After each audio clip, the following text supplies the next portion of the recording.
Good morning. Today is November 19th, 2022. My name is Barbara With, and you are here with me and the party, and we are exploring how to create world peace one person at a time, starting with each individual and thereby birthing a new humanity that's based in compassion. And of course, the party is headed up by none other than our beloved Albert Einstein. And today I wanted to talk about joy. And I had this big presentation planned, and we got into the conversations, and we found out that Debbie's mom just got diagnosed with cancer.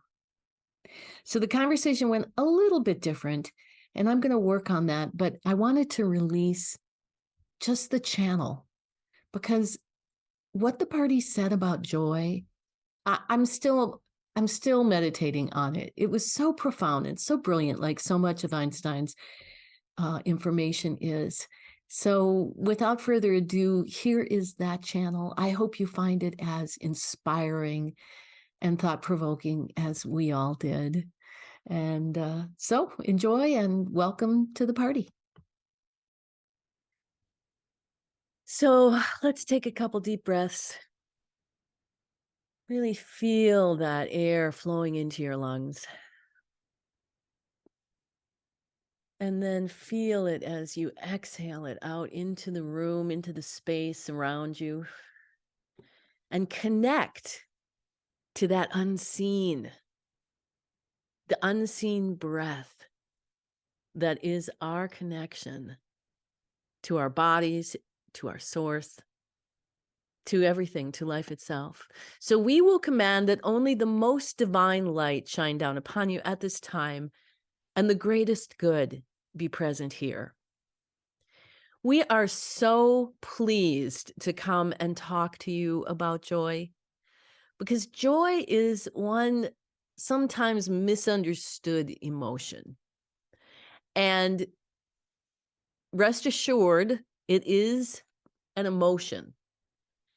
So it's a feeling that fills up your body, that brings you connection to the truth. That is the greatest joy that humans find.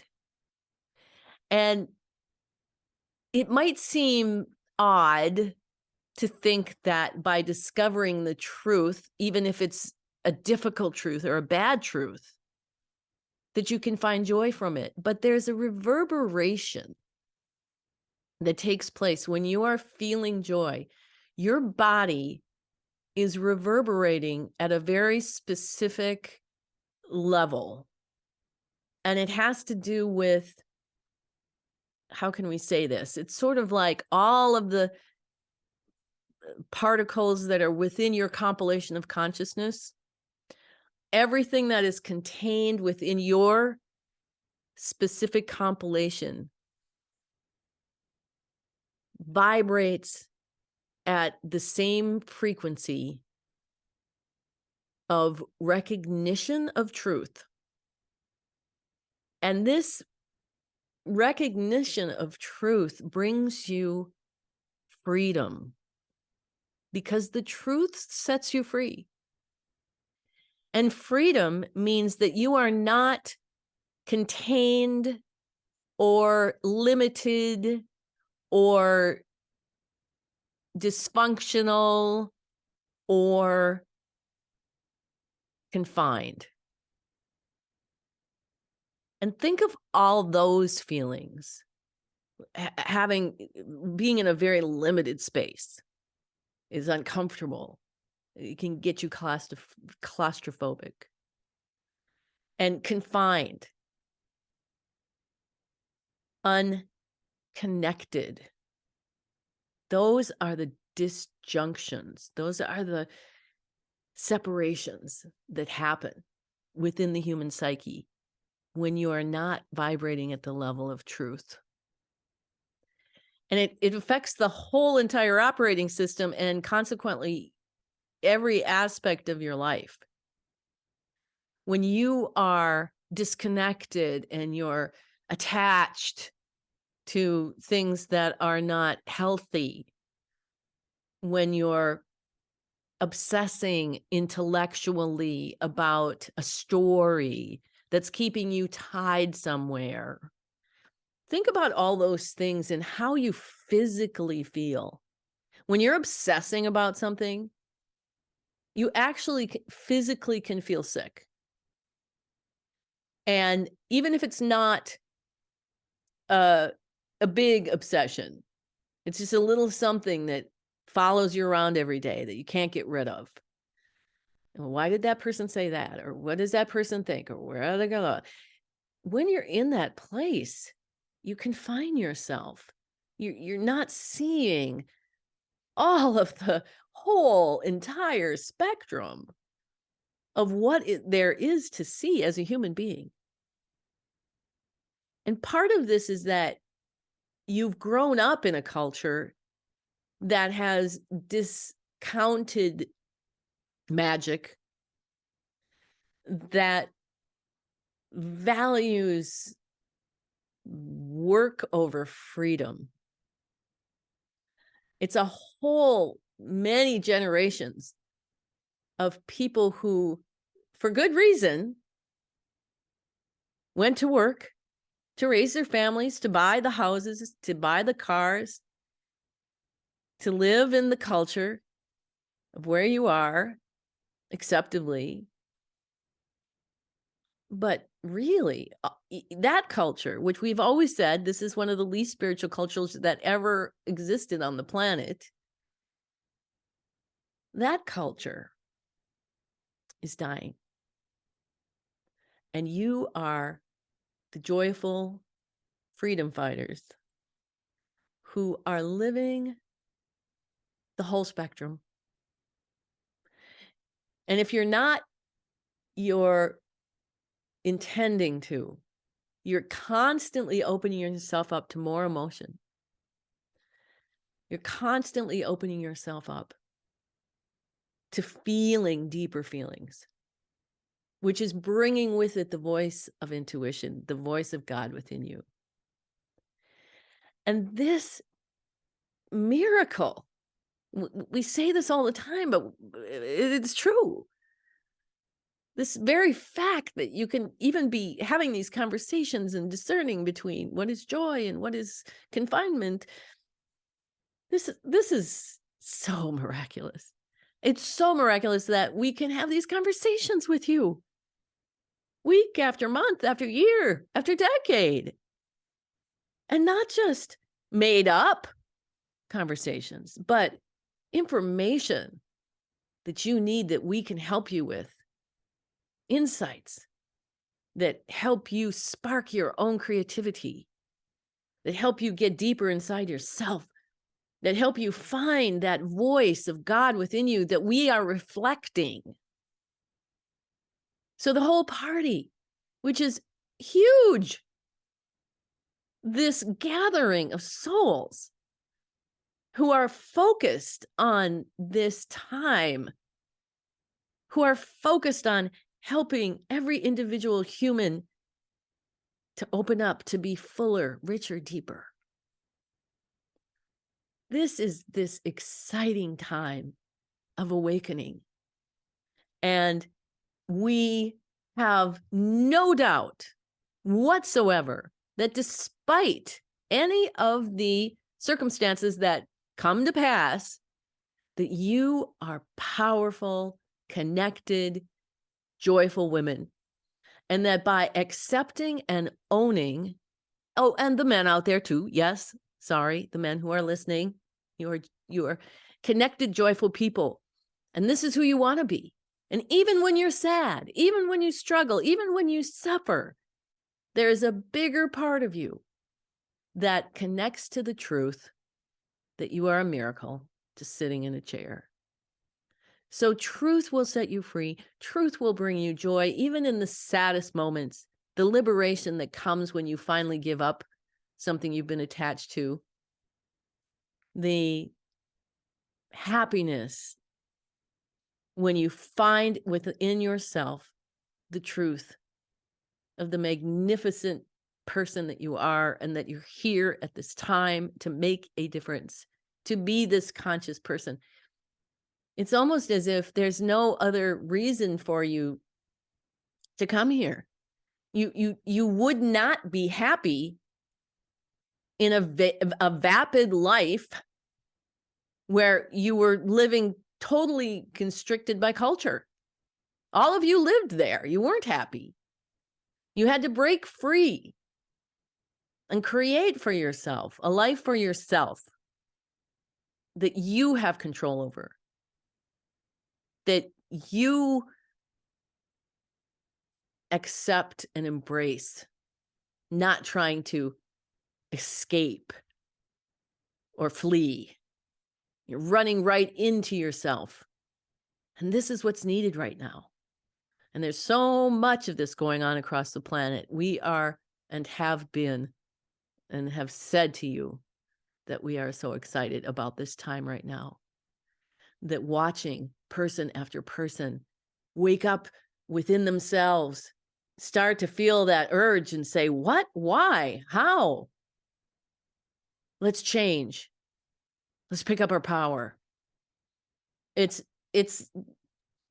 a very, very, very long cycle of human development that is now coming into this most beautiful fruition.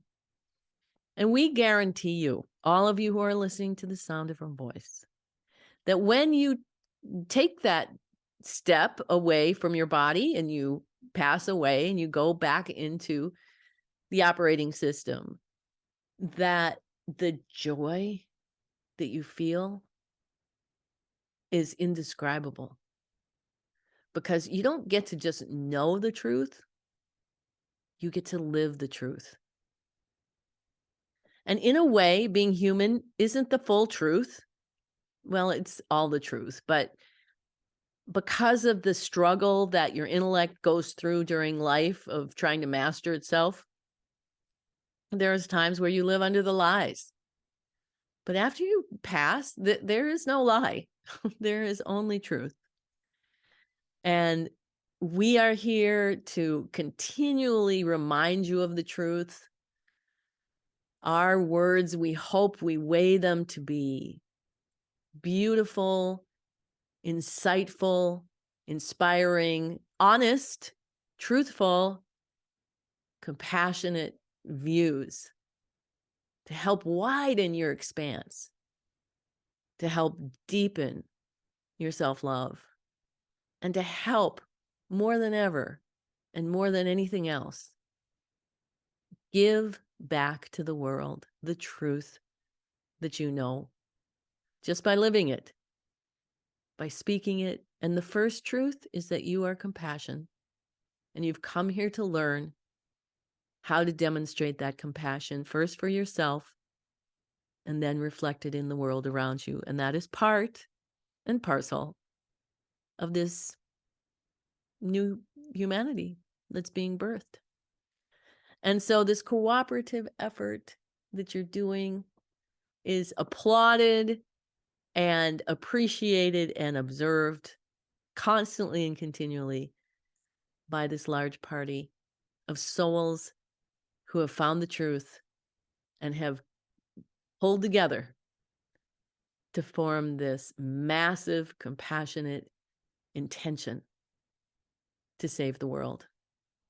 And we are honored to be working with you and for you, and we are happy to be your faithful servants. Any questions? Any conversation? I do have a question. I'm wondering, after feeling and breathing through the non-joyful feelings and conflict, should we reach for that joy, for that spectrum, such as through an affirmation, I am joy, or focusing on our self-love or joy or something? Why, yes, it's a way that you can advance that natural process. When you let yourself feel and breathe all the suffering or the uncomfortable feelings or the conflicted thoughts, when you do that with an intention that you're embracing yourself, you're accepting yourself, you just are. You know, sometimes you just are that, but you're not all that. as you naturally accept those parts of yourself to integrate them, they naturally bring you towards that joy. But if you're going to set that intention every single day that joy is truth and truth is right there, doesn't go away. Sometimes you can't find it through your ego. That definitely helps you integrate in a more holistic fashion when you can already know that this suffering isn't taking away the joy. The suffering is something you're going through for the moment that's enriching you and bringing you things that you don't know that you need. A lot of times suffering, honestly, is just releasing emotion. The intellect gets going and talks up a bunch of stories around it, but honestly, just feeling and breathing. So the more that you can keep that broader vision and honor and articulate that you are joy, and then feel and breathe, it all works in your favor. I love that. Thank you so much. Hi, Jojo. Just a comment and interested in your take. Because we were talking earlier about Debbie's mom, thinking that because her husband died, she was free of him, and I think that's that's often a fallacy. We think if someone's gone from our lives through death or divorce or whatever, that they don't have any hold on us again still, or that's done. But I think that's sometimes it's worse. If you were to examine her life while her husband was alive, every single second of her life was not obvious conflict. There was a lot, but it wasn't nonstop 24 hours a day, 7 days a week for 45 years. There were times in there where there was goodness and normalcy and love and connection. When you take away that external influence, the pattern still exists. Right. And much like during the times of her life when she was with her husband, when it wasn't terrible, it's like that. It's sort of a holding pattern. The appearance of physical illness then is the sign, as we all know, that there is this emergence coming up. And we think that there is a particular, not a modality, but we see her getting some help for that very specific conflict part of it. What happens with the actual physical, is there going to be radiation or if there's going to be an operation is one thing, but we do see her looking into that deeper. And what's interesting and important, not specifically just with her, but if someone finds themselves in this situation and then they decide they're going to delve in and find the resolution to that conflict, however it happens for each person, whoever helps facilitate or whatever helps facilitate, that doesn't guarantee that the sickness is going to go away. It certainly does help, but but first and foremost, this is the resolution of an emotional depth. Even if someone found the resolution of that conflict, released it, and then passed away, that's a better process than not, and then passing away. Because you take with you what you're holding on to only to regenerate it into another life. So why not resolve as many conflicts as you can so you can live your life free, joyful, truthful, for when that moment comes when you're ready to leave your body behind, that you're not attached, that you're taking with you the biggest joy you can into that afterlife. And then from there's even a bigger power. And then you bring that. It's all a wonderful opportunity, isn't it? Yes, everything can advance our awareness, right? Our evolution, our enlightenment, whatever, to see things from a bigger, wider, larger perspective. And often it seems for humans, it's the so-called negative or difficult things that wake us up the most. So totally agree with that. One of my favorite t-shirts, I have picture of the smiling Jesus. There's several quotes on it about joy, but the one I like the best is that joy is the most infallible sign of the presence of God. And God being truth, and the truth being within you. Thank you for that. And if I could just jump in real quick, can you offer some insights on how she can resolve her conflict? That would be best for her to do that.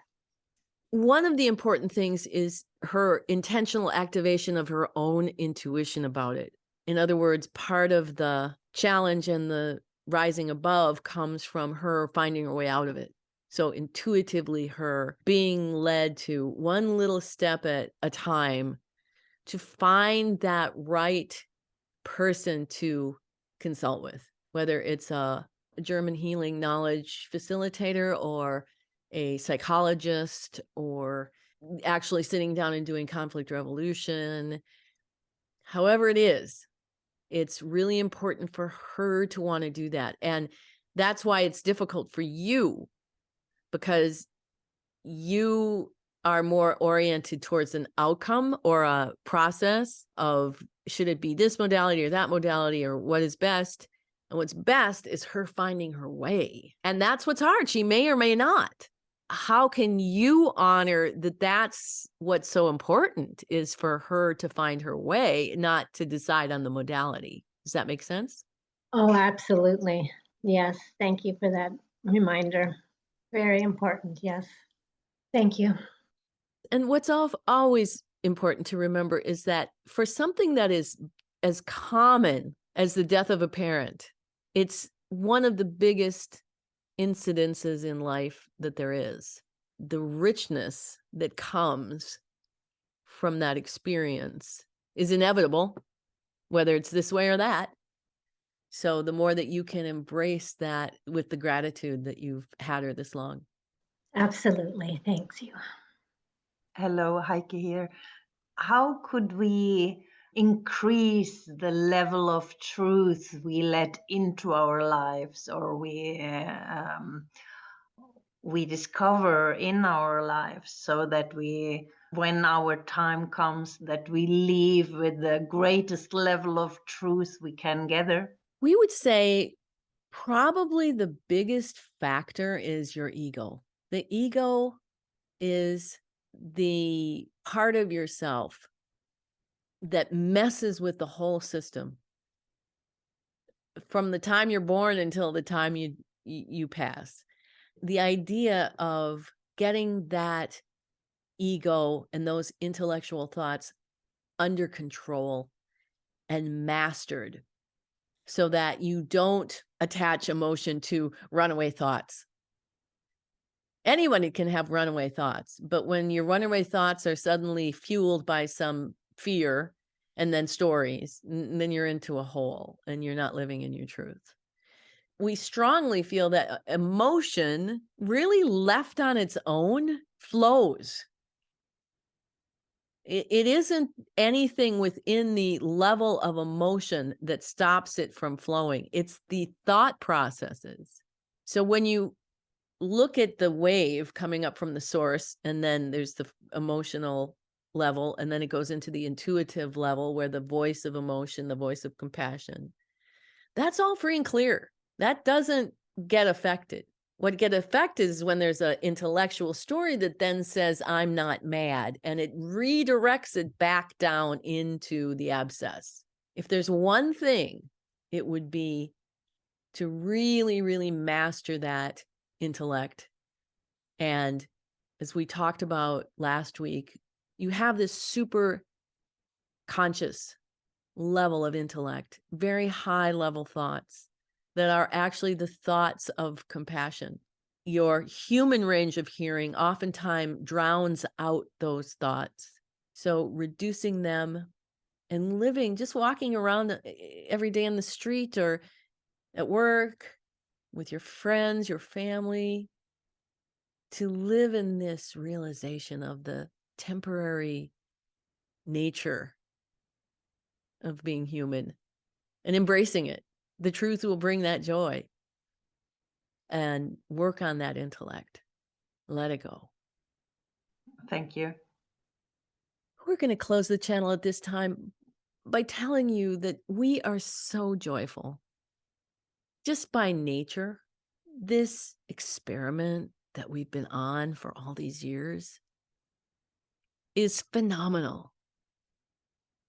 The truth that emerges from our work together for each of you is just stunning. And we feel like we are actually making a difference. You give us the ability to use our wisdom and knowledge to pass on to the world that we left behind for the greater good. This is a miracle. And we are all so grateful and so joyful. So know the party only gets bigger. The veil is lifting, and more you're just going to be able to watch and be amazed. Namaste.